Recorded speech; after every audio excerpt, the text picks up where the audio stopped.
வணக்கம். இன்றைக்கி நம்ம வீடியோவில் ஹோண்டா சிட்டி பெட்ரோல் வண்டி தாங்க பார்த்துட்ருக்கோம். இதோட மாடல் பார்த்துட்டிங்கன்னா 2008 மாடல், 2 ஓனர் கண்டிஷனில் இருக்குதுங்க. எஃப்சி பார்த்துட்டிங்கன்னா 2028 வரைக்கும் கரண்ட்டில் இருக்குதுங்க. இன்சூரன்ஸ் எடுக்கணுங்க. கிலோமீட்டர் பார்த்துட்டிங்கன்னா 1,13,000 கிலோமீட்டர் ஓடி இருக்க வண்டிங்க. இந்த வண்டியில் வரக்கூடிய ஆப்ஷன்ஸ் பார்த்துட்டிங்கன்னா AC, power steering, power windows ஆப்ஷனோடு வந்துடுதுங்க. டயர் பார்த்துட்டிங்கன்னா 90% கண்டிஷனில் இருக்குதுங்க.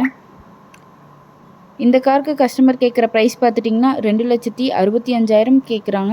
நேரில் வாங்க ஒரு சின்ன வித்தியாசத்தில் பண்ணிக்கலாங்க. இந்த கார் எங்கே அமைஞ்சிருக்குன்னு பார்த்துட்டிங்கன்னா பொதிகை கார்ஸில் அமைஞ்சிருக்குங்க. பொதிகை கார்ஸ் லொக்கேஷன் ஈரோடு மாவட்டம் கோபிச்செட்டிப்பாளையம் மொடச்சூர் சந்தைக்கு பேக் சைடில் அண்ணா நகர் போகிற வழியில் அமைஞ்சிருக்குங்க. மேலும் இந்த காரை பற்றின டீட்டெயில் தெரிஞ்சுக்கணுன்னா வீடியோ கீழே கான்டாக்ட் நம்பர் கொடுக்குறேங்க. கால் பண்ணி டீட்டெயில் கேட்டு தெரிஞ்சுக்கோங்க. நன்றி, வணக்கம், வாழ்க வளமுடன்.